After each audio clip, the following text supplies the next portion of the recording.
সংগ্রামের সাথী বন্ধুগণ, আমরা দেখতে পাচ্ছি কেউ কেউ একদিকে মুখে গণভোটে হ্যাঁ কথা বলছেন, অন্যদিকে তৃণমূলে ন্যায়ের পক্ষে গণ ক্যাম্পেইন চালু করছেন। এই জুলাই সনদকে আমাদের বাস্তবায়ন করতে হবে। যদি আমরা জুলাই সনদ বাস্তবায়ন করতে না পারি, যদি গণভোটে জুলাই সনদ বিজয়ী না হয়, যদি গণভোটে হ্যাঁ বিজয়ী না হয়, তাহলে একটা সময় যেভাবে আজিজুল হক কলেজ থেকে বিসিএস ক্যাডার নিয়োগ হতো, ঠিক একই কায়দায় নির্দিষ্ট দলের ব্যক্তিরা পিএসসির মাধ্যমে সরকারি চাকরি পাবে।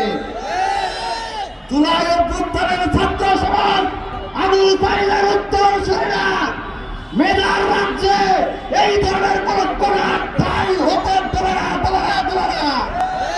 সংগ্রামের সাথী বন্ধুগণ, আমরা দেখতে পাচ্ছি কেউ কেউ একদিকে মুখে গণভোটে হ্যাঁ কথা বলছেন, অন্যদিকে তৃণমূলে ন্যায়ের পক্ষে গণ ক্যাম্পেইন চালু করছেন। এটাই প্রমাণ করে আপনারা দুদককে পকেটে পুরতে চান। দুদককে পকেটে পুরলে কি করা যাবে?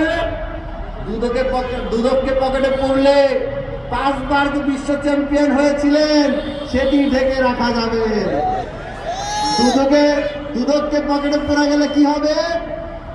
খাম্বার নামে যে দুর্নীতি করেছিলেন, সেই দুর্নীতি বন্ধ হয়ে যাবে।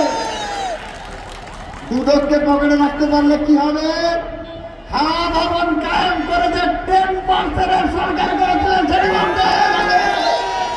সেই কারণে কেউ কেউ এখনই গণভোটে হ্যাঁর বিরুদ্ধে, জুলাই সনদের বিরুদ্ধে, সংস্কারের বিরুদ্ধে অবস্থান নিয়েছে। তাদের এই ষড়যন্ত্র, তাদের এই চক্রান্ত ছাত্র সমাজ সফল হতে দেবে না। সংগ্রামী সাথী বন্ধুগণ, একটা দল আজ ক্ষমতার খুব কাছাকাছি চলে এসেছে। ক্ষমতার এতই কাছাকাছি চলে এসেছে, মোল্লার ওসিলায় সিন্নি খেলা মোল্লা চিনলা না। যেই ছাত্রের, যেই শিক্ষার্থীদের, যেই জুলাই শহীদদের রক্তের উপর দাঁড়িয়ে তোমরা ক্ষমতার কাছাকাছি আসছো, তাদের সাথে তোমরা বিশ্বাসঘাতকতা করতেছ। এত সহজ না পার পাওয়া।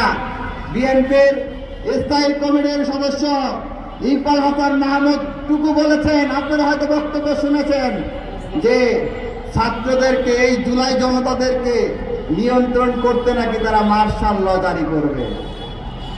তার এই বক্তব্য খুনি হাসিনা 19 জুলাই যে কারফিউ জারি করেছিল, ঠিক একই আচরণের সামিল ছাড়া আর কিছু নয়।